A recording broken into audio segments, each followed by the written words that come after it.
श्री गणेशाय नमः।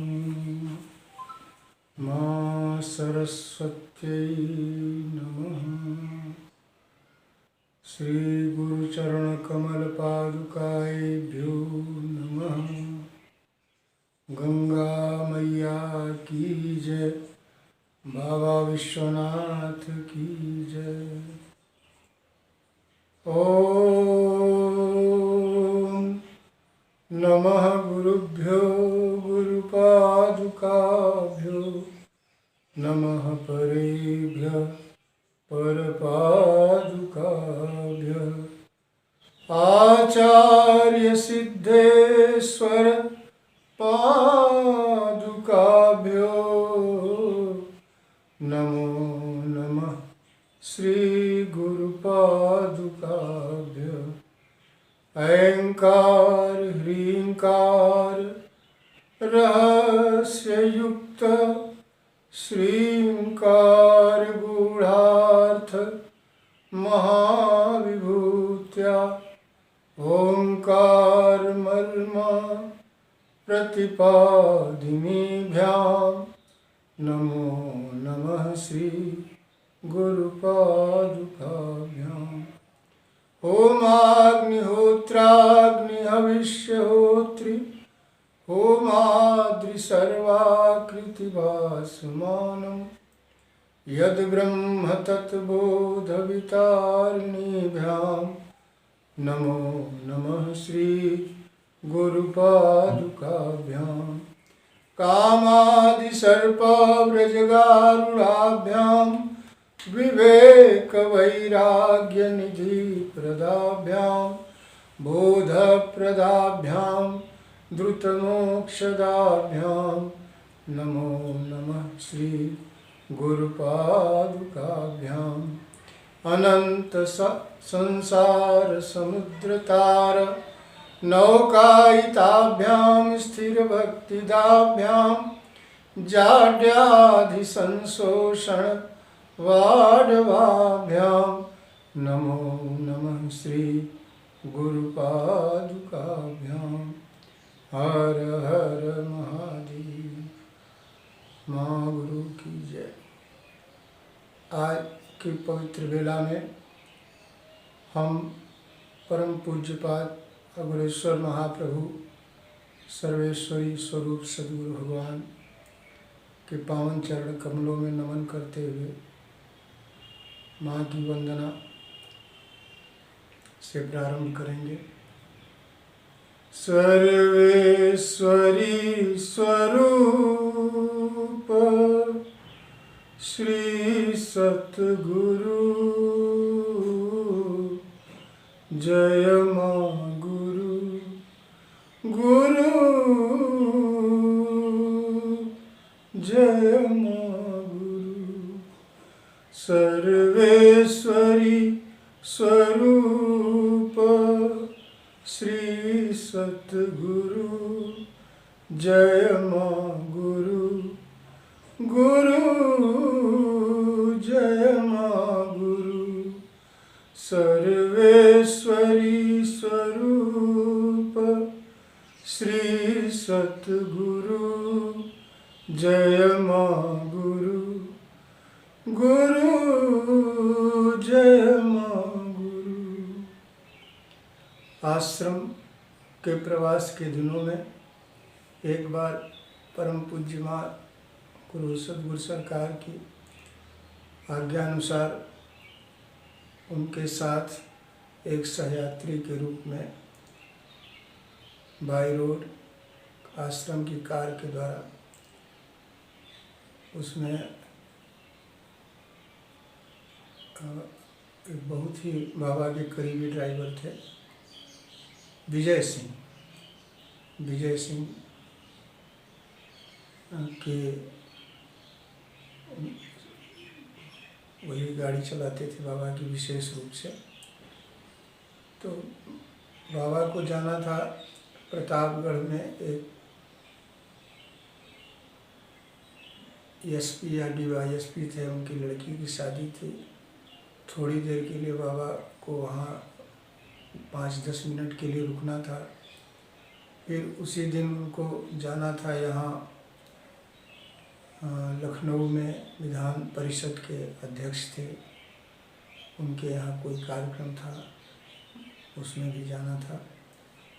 परम पूज्य सरकार के साथ यात्रा प्रारंभ हुई। प्रतापगढ़ के एक सरकारी डाक बंगले में, वहाँ उनके द्वारा व्यवस्था थी, थोड़ी देर के लिए सरकार रुके, हम और ड्राइवर साहब वहीं रह गए। थोड़ी देर के लिए सरकार जहाँ उनको जाना था गए, फिर आ गए। वहाँ उस दिन विश्राम का कार्यक्रम था उस बंगले में, दूसरे दिन वहाँ से निकलना था। लेकिन बाबा के एक बहुत ही करीबी भक्त थे, भदोखर गांव है रायबरेली के पास, वहाँ के कोई ठाकुर साहब थे, वो अपने छोटे भाई को भेज दिए थे और वो आकर के, वो बहुत दिनों से लालायित थे अपने यहाँ दरवाजे पर।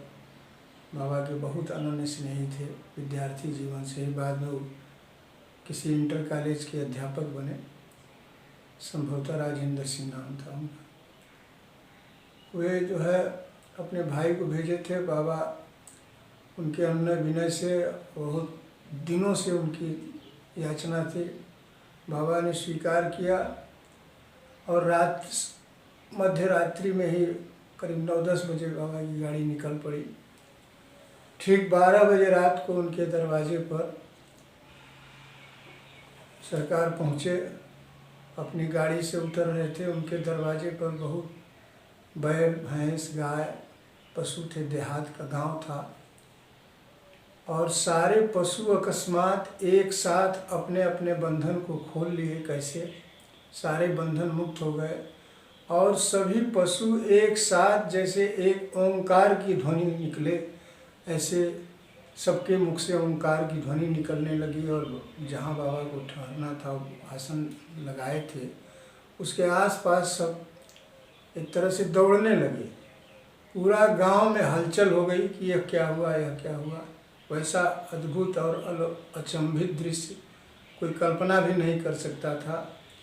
पूरे गांव में जागरण हो गया और सुबह होते होते वहाँ एक मेला का दृश्य हो गया। पूरी रात सुबह तक बाबा और हम सब लोग जगे ही रहे। वहाँ पर अपार जनसमूह कतारबद्ध होकर के जैसे दर्शन के लिए, पूरा हम क्या वर्णन करें, बहुत बड़ी भीड़ वहाँ पर इकट्ठा हो गई।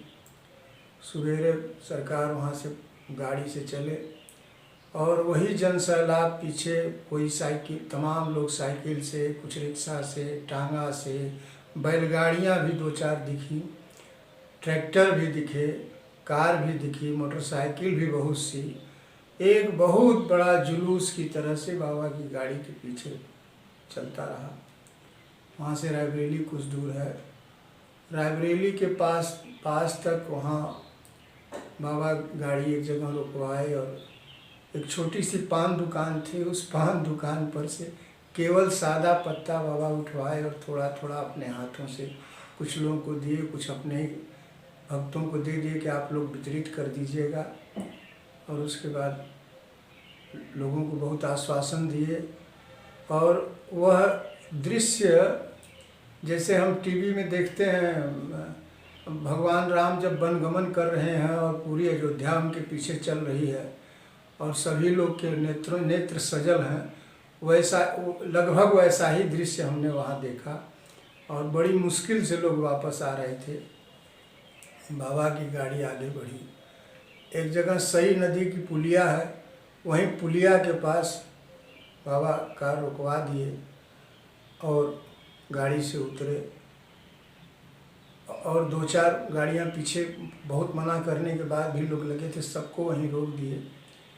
हमको साथ लेकर वहाँ ऊंचा टीला जैसा था, वहाँ से नीचे उतरे। सरपत का जंगल जैसा था, नदी के किनारे कछार में, कोई मार्ग नहीं, पगडंडी नहीं। उसी में घुसते हुए बाबा हमको पीछे पीछे, हम उनका अनुगमन कर रहे थे। सई नदी के किनारे एक स्थान पर आए और वहाँ पर खड़े हो गए। खड़े होकर बोले कि देखो, हम अपने भ्रमण के जीवन में जब मेरे पास कुछ नहीं था, एक लंगोटी धारण करके कपड़ लेकर मैं घूम रहा था साधना के काल में, तो एक रात 2-3 दिन से मुझे कोई अन्न का दाना नहीं मिला था। मैं इसी स्थान पर आकर के रात्रि विश्राम किया था। और वह रात्रि विश्राम करने का कारण यह था कि त्रेता युग में माता सीता और लक्ष्मण के साथ प्रभु श्री रामचंद्र जी भी यहाँ एक रात विश्राम किए थे। मैं इस स्थान को उनका निवास, उनके चरण चिन्ह की परछाई छाया का मुझे आभास हुआ। मैंने भी एक रात यहाँ बिताया। रात्रि में मुझे बहुत ज़ोर से भूख लगी। मैं यहीं से माँ रोटी दो की आवाज़ लगाया। उस पार एक कोई गरीब किसान अपने खेत में कुछ फसल की सुरक्षा के लिए मचान पर था। उसके घर से बाजरे की रोटी और कोई साग आया था। वह रात्रि में ले आकर मुझे दिया था। मैं उसका आहार ग्रहण किया बहुत श्रद्धापूर्वक। उससे हमने कहा कि तुम हमसे क्या चाहते हो? हम एक महात्मा हैं। उसने कहा कि प्रभु, आप दिख तो महात्मा रहे हैं, लेकिन हमारी नज़रों में आप सीधे सीधे परमात्मा हैं। हमारी यही मांग है, यही एक इच्छा है कि आपका जब जीवन में अन्यत्र बहुत जगह आपका आश्रम बनने लगे तो यहाँ भी एक आश्रम आप बनवा दीजिएगा। तो आज मैं यही जगह देख रहा हूँ, यहाँ भी एक आश्रम बनेगा। यह कहकर सरकार फिर वापस हमको साथ लेकर आए, गाड़ी में बैठे और लखनऊ की यात्रा प्रारंभ हुई। आज उसी स्थान पर बाबा का एक बहुत ही भव्य सुंदर आश्रम, चिकित्सालय, औषधालय बहुत कुछ बन गया है। आश्रम की व्यवस्था से संबंधित के लोग जानते होंगे और लोग बहुत अच्छा वहाँ पर व्यवस्था दे रहे हैं, संचालन कर रहे होंगे, ऐसी मुझे पूर्ण आशा है। लखनऊ पहुँचने पर वहाँ भी बहुत बाबा के बारे में जब जानकारी हो जाती थी तो हर जगह लोग पलक पावड़े बिछाए रहते थे। हर जगह जन सैलाब उसी तरह से अपने आप भीड़ इकट्ठा हो जाती थी। जहाँ पता लगता था कि लोगों को कि बाबा यहाँ ठहरेंगे, वहाँ भी एक भक्त थे बाबा के, कोई इंजीनियर साहब थे, उनके यहाँ भी तमाम भीड़ जुट गई। एक शुक्ला जी थे, वो एक फिएट कार नहीं निकाले थे। वो बहुत दिनों से उनका संकल्प था कि बाबा आप इस गाड़ी का उद्घाटन आप ही को करना है, तो आप आ गए हैं तो आप इस गाड़ी में बैठ जाइए, हम भी शोरूम से मंगाते हैं। शोरूम से मंगाए गाड़ी, बाबा के साथ हम भी थे। गाड़ी आज जो शहीद स्मारक उद्यान बना है गोमती के तट पर, अज्ञात शहीदों का, तो बहुत सुंदर बन गया है। उस समय साधारण था। वहाँ गाड़ी से उतर कर के बाबा अपना पाँव की पादुका पहने ही सीढ़ी से ऊपर चढ़ गए। एक आदमी से पूछे क्या है, तो बताया कि अज्ञात शहीदों की मजार है, स्मृति में बना है ये समाधि। बाबा वहाँ से उतर कर आए, फिर नंगे पाँव ऊपर गए। उन्होंने कहा कि शहीदों का स्थल है, इसको बहुत आदर देना चाहिए हम सभी लोगों को। इस तरह से बाबा की जैसी सत्यनिष्ठा धर्म के प्रति, वैसा ही राष्ट्र के प्रति, वैसा ही अपने भक्तों के प्रति, जन सामान्य के प्रति, और वैसा ही संसार के प्रति, सबके प्रति बहुत आदर और प्रेम और करुणा के भाव से भरे रहने वाले बाबा को मैं पुनः नमन करता हूँ और पुनः वंदना करता हूँ। सर्वेश्वरी स्वरूप श्री सतगुरु, जय माँ गुरु गुरु, जय माँ गुरु। सर्वेश्वरी स्वरूप श्री सतगुरु, जय माँ गुरु गुरु, जय माँ गुरु। हर हर